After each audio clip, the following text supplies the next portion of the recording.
Welcome to the Hidden Archives. I am your curator and host for tonight, Philip Clark.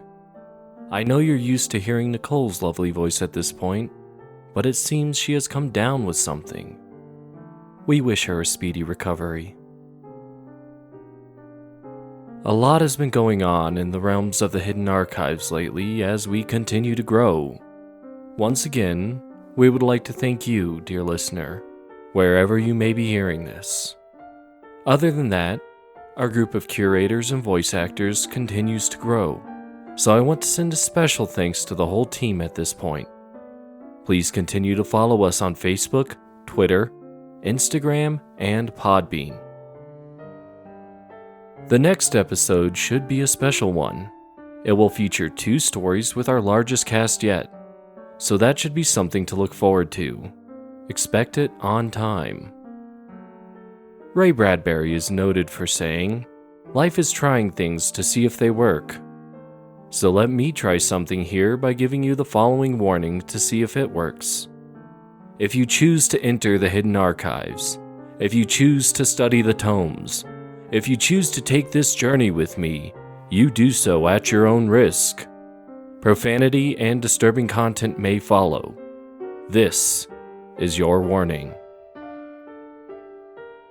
At this point, we aren't quite ready to move away from the topic of disease. Sometimes an ailment can affect you in unusual ways. If this is the case, the best option might be to try and preserve your friends, neighbors, and loved ones by getting as far away from them as you can. October 21st. First journal entry. I suppose keeping a journal of the experiences I have had, or am yet to have at any rate, might help with the psychological effects of what I am going through. It might also help me to make sense of things. Maybe I can use this to track the progression of what is about to happen to me. Maybe I can use this to help me figure out a solution. Give me something I can come back to when the hangover wears off, but my mind is still foggy. So I'll just start by describing the present and the nature of my current circumstances. Nature. Seems fitting that I should choose such a word. I suppose this is all just, natural. Or supernatural. Who even knows? But I don't think this is the time for philosophy of any sort, so I'll just begin. It's another clear night. One couldn't help but appreciate the beauty in such a thing. The air is crisp, the moon is bright for being only just past the 3rd quarter, and the high Rocky Mountain altitude is enough to make me feel a bit more content with the events that are yet to come. Less than a week away at this point, I imagine. I'm still trying to make sense of things. Can you believe that? How long has it been? And I'm still trying to figure it all out. I know that it happens. I know what happens. I just can't quite make sense of things. It is all so surreal. Who would have ever thought that the legends and folklore had some accuracy? Some, anyway. In my experience with this condition, I have found a few inconsistencies to the lore, but the end result is, accurate and imminent. And that is why I'm here. Originally, I was an animal control worker in Southern California, but after the accident, a peril of that particular job, I guess, I decided that I needed the cooler climate and higher altitude. I figured these things help with other conditions such as tuberculosis, which is actually why the nearest city is here, so maybe it would work for me. It does seem to help a little bit with my symptoms, though not as much as I would have hoped. If nothing else, at least I'm 1,000 miles away from the people I love, the people I care about and wish to protect from myself. I couldn't really ask for more, I suppose. Beggars can't be choosers, not all the time. October 23rd. I'm not sure how long I will be here. Maybe Iceland would have been a better choice. It doesn't quite have the altitude, but I think the cold is more effective as a treatment. I guess I could still go there, but I would need to save a little more money and have a good job and a place to stay lined up. Otherwise, things would get really ugly really quick. Can't have someone like me just wandering around a town in my condition. I'm thinking about all of this as I spin the silver ring around on my middle finger with the sides of my index and ring finger. The silver that the ring is made out of is the trick. Silver is sterile, has some unique electrical properties, and is part of the lore. I don't think it is magic, though. The ring is just enough silver to help contain my urges, but it's not enough to kill me. In a way, I guess it is just another home remedy I have come up with. I can't really count on traditional medicine after all. But it's already getting itchy on my finger. Soon, the skin under the ring will crack and bleed. That little bit of blood touching the ring and circulating back through my body will be hell. But it should be enough to stall the infection for a little bit. Again, without killing me. I could only imagine what hell I would be going through if I had any silver implants like fake teeth or fillings. I would have ripped them out a long time ago, I can assure you of that. That is, if they didn't kill me first. I like talking about silver, though.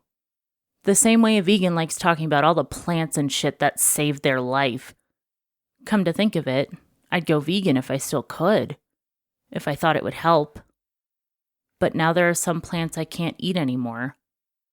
Like chocolate. You never think of it as a plant, right? Not until it is off the menu, only to be replaced with something like beef, or whatever, some meat, any meat. But silver, I was talking about that. You know, silver has some other really unique properties. I'm pretty sure ancient people knew this as well. It is highly conductive. In certain compounds, it can be used to capture images, as in photography. And then there is the property for which I value it. It is mildly toxic. Of course, it would kill me if I came in contact with any more silver than the ring for any extended period of time. Just thinking about having silver fillings or false teeth, what I would have to go through to remove them, the pain, the blood. Ugh. But then I'd taste the blood. If I were desperate enough to rip out the fillings from the discomfort and fear of death, then I would already be too close to the regular manifestation of the condition. The flavor of blood would just drive me. I can't think about it. I am there now, this close to the manifestation. I need to focus. Now, where was I? Have to keep writing. Yes, my current circumstances. I'll talk about where I live, what it's like. It's kind of outdoorsy. No real neighbors. Just one house about 6 or 7 miles away. I met them once. The guy seems nice. I think he works for the government or something. Can't really recall right now. The woman is kind of a bitch, though. No, that's a poor choice of words right now. She is... How would I describe her? I don't like her. I'll just say that. But their boy seems like a good kid. Can't be more than 10 or 12. Respectful, though. I find that more important now than I used to. To recognize your superiors for what they are means a lot. I guess those private schools do a decent job. But I am still isolated, even with those not-so-near neighbors, which is the way I want it. My little house, actually more of a cottage, sits pretty high in the mountains. I can just barely see the city lights of the springs in Denver off in the distance. But it's about time to ice my hand to get what relief I can from this damned itching. So I'll finish my drink and go back inside before it gets too late and I get too sentimental looking over the pines and bluffs. There isn't actually much to do here, so I have plenty of time to read and study. Yeah, most of the stuff is garbage. However, I have found a few gems in various books of myth and legend, some medical journals too. I would have never thought that anyone like me would let themselves be studied. I just figure that most people who ended up like this do the same thing as me in seeking seclusion.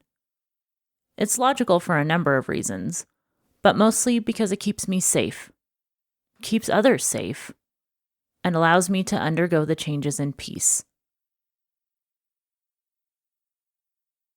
October 24th. According to my best guess, I have 4 days to go now. I will have to start on the sedatives tonight, though, because sometimes it likes to creep up on me a little early. I think it might even be starting to get out of hand. The symptoms are lasting longer and longer every time.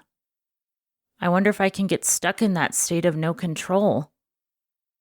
Not much saying anything about that in the folklore, but sure enough, my finger is bleeding now. As usual, I have wrapped up my computer keyboard in cellophane so I can keep typing without getting the keys all crusty and blood. I originally tried paper towels. Of course, I don't need to see the keys to type, but there were other issues with the absorbency and them sitting in the trash. I'll let you fill in the blanks there. For now, though, I have to finish writing this article about lunar phases before I am out of commission. It's a dry life, but writing for a small astronomy journal is an okay living. It gives me a reason to live out in the middle of nowhere and stare up at the sky, too. I have learned a lot about how the sky, particularly the moon, works since I first got infected. Perhaps I could take this work to Iceland with me. I'm sure the sky is pretty clear there. Yeah, I'll just share some of what I know. Could be fun. So here goes. A lot about the moon is myth, such as lunacy and vampires. But there are some interesting phenomena associated with a full moon. For example, some nocturnal creatures become more active because of the increased light. Then, at other times, entire oceans are affected by its gravity depending on perigee, which is when the moon is closest to the Earth, and apogee, when it is furthest away. Though these tidal phenomena aren't due to phase. I presume that my condition is affected by something similar, though. Perhaps the infection is pulled to the body surface by the moon's gravity at perigee, then the extra light of a full moon allows it to reproduce faster? It is all speculation, though. I just know what the moon looks like, not how apogee and perigee actually work in this context. Damn, I'm already behind my deadline. October 25th. I knew it would start early this month. I have a fever. I feel angry. I have stopped sweating altogether, just panting like a bitch in heat. Now I can use that word. Bitch. This is only the first phase. The transformation is a complete change in the DNA structure. I think that it is a virus that causes this. If a virus can manipulate cells to produce copies of the virus itself, why could it not manipulate them into copying a different genetic code? However it works, somehow, the body remembers what everything is, originally, when it is all over and it changes back. There must be a reason for this, but it still scares me thinking that I could get stuck like that. If I am able to block out the pain and everything else, I find it quite fascinating, though. I have set up time-lapse cameras all over the house to record the transformation.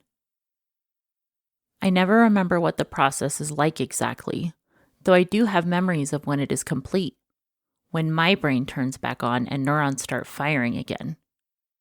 It's scary how I go from one state of mind to another. First thing I know, I'm a human and I feel like one. I feel fear. I think the process through. I worry about what will happen this time. I plan how to cover everything up. Then I feel hungry. I feel the urge to survive. I feel primal rage. But I lose my human consciousness. All that is left at this point is the new brain, the one that runs on instinct. But shit, I'm starting to scare myself. Some of these primal urges, such as the excitement for blood, are starting to hang around when I'm better. And I think I remember more things than normal, just flashes from when I'm not.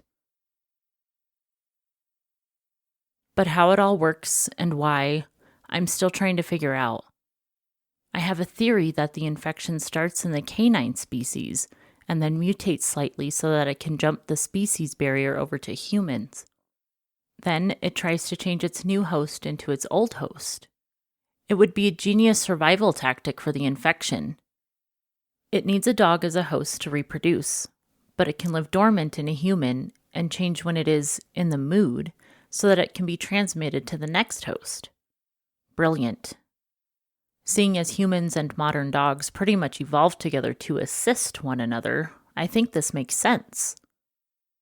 We are almost symbiotic in a way, so it would just work out that a virus, or sickness of some sort, would be able to transition between hosts to have a greater chance at continuing to exist even if one species ceases to. But the jumping between thing, that I can't reconcile. Why are humans the only ones affected like this? Why don't dogs go the same way? Maybe the condition needs a canine host. Perhaps it has a way to ensure this. I say this because there is something different this time. I think maybe it is becoming permanent. Like the infection is just going to take root because it can't find a new host. I'll have to do some more observation and research on this, however. As long as I stay sedated and near the house, I should be able to keep it under control. October 26th. I can't remember last night very well, but I'm still transforming, so it had nothing to do with that. I think I may have just overdosed a bit on sedatives and painkillers. It really does hurt. Have I mentioned that? Imagine your entire skeletal system getting soft, then your muscles bend the bones into new shapes, and finally, your nervous system rewires itself. The painkillers hardly help with any of that, but they take the edge off and put me in a pleasant daze for the first bit of it. The sedatives are just to keep me as close to home as possible when the transformation is complete. I can't call exactly when the transformation will happen, so I dose up on them for a few days beforehand, when I start feeling it. Pretty hard to run around like a psychotic jackass when you're high as shit. This time will be rough. I know that for sure. Perhaps the worst it's ever been. Shit, I can only imagine what it will be like if it gets worse every time from here on out. I still remember the first time, when I was working animal control. The call came in on a normal night, not even during a full moon. Someone had noticed that a coyote was wandering around a friendly suburban neighborhood. These people get damn near to pissing their pants when something upsets their placid community of private school children, bankers, and Stepford wives. Normally, animal control doesn't bother with coyotes. We just tell people to keep the hell away. But they were insistent that it had rabies and was a danger to the people of the neighborhood. I figured that I could handle one little coyote on my own, so I went alone. But when I got there, I knew right away that it wasn't rabies. The damn thing was standing in the middle of the road like it knew I was coming.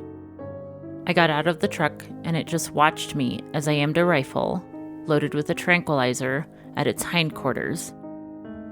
You don't take chances with a snare if you think it's diseased. They're too hard to handle, and the animal is too unpredictable.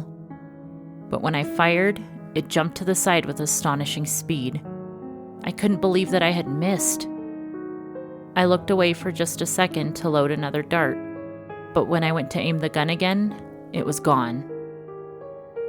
I just figured that it had run away. I wasn't going to chase after it. After all, the only thing they wanted was for it to go away, right? I shrugged it off and turned to get back in the truck. I left the door open when I got out with the rifle, but when I went to get into the truck, there was a coyote crouched down on the passenger seat. Before I could react, it jumped on me and bit me. Just a nip on the hand, then it was off again. I got up, looked at my hand, which was barely even bleeding, cursed the damn thing, and got in the truck and drove off. Animal control experts have a pretty high code of ethics, but if I had seen the wretched beast again, I swear I would have had no reservations about mowing it down in the damn Ford I was driving. I reported the incident, took the preventative measures for rabies, and was fine for the next 2 weeks. Then, one day, I felt like I was going to die. I couldn't move, and I was in unimaginable pain. The next thing I remember, I was running around the desert chasing jackrabbits, just one of those flashes that are becoming more common now. After that, I was back in my own yard, and I thought that whatever had made me sick was making me hallucinate. I went back inside, coughed up some blood. Probably not even my own blood, come to think of it. Got dressed and grabbed the morning paper. On the 3rd page, there was a brief article of a gray wolf being spotted in the area. It seemed absurd in my own mind, but still I knew that I had something to do with it. A month later, I felt sick again, so I locked up my house and set up the webcam on my laptop to record. A week after that, I was at LAX listening for my section to start boarding. October 27th. It's happening as I write this. Fuck, it hurts. But I need to get it on paper that it was just a mistake. I miscalculated how much sedatives I have. I don't actually have enough for tonight. If I get out, I don't know what will happen, and I might not be able to get back.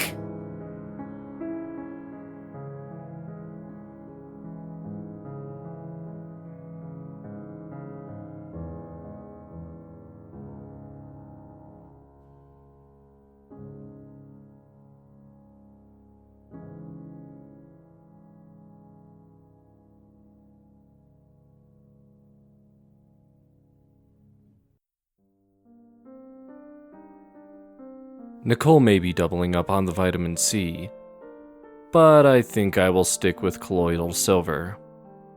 Also, she didn't mention it in the story, but I can't help but wonder if shedding is an issue in those circumstances. I would like to give a heartfelt thanks and congratulations to Nicole Clark for reading her first full story. She is a great host and talented actor as well. Expect her back as host next time.